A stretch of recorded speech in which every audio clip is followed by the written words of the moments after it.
पंढरपूर वारी दरम्यान दुर्दैवी घटनेत मृत्यू झालेल्या सांगली जिल्ह्यातील 3 महिला वारकऱ्यांच्या कुटुंबियांची राज्याचे उच्च व तंत्र शिक्षण संसदीय कार्यमंत्री तथा सांगली जिल्ह्याचे पालकमंत्री चंद्रकांत पाटील यांनी त्यांच्या निवासस्थानी जाऊन भेट घेत सांत्वन केले।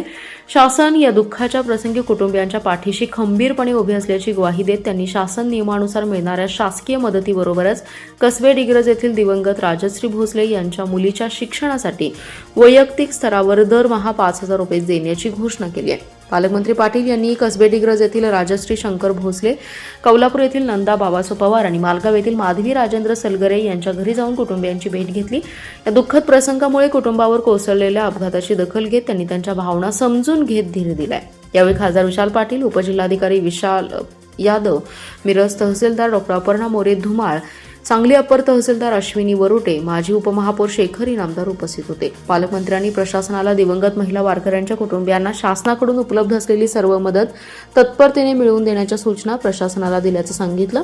अशा कठीण प्रसंगी शासन संवेदनशीलतेने नागरिकांच्या पाठीशी ठामपणे उभे असल्याचा विश्वास त्यांनी व्यक्त केलाय। अपघातात मृत्यू झालेल्या वारकऱ्यांच्या कुटुंबियांना शासनाकडून विठ्ठल रखुमाई वारकरी योजनेअंतर्गत 4 लाख रुपये आणि मुख्यमंत्री सहायता निधीमधून 1 लाख रुपये असे एकूण 5 लाख रुपये त्वरित मिळवून देण्यासाठीचे प्रस्ताव प्रगतीपथावर असल्याची माहिती त्यांनी यावेळी दिली।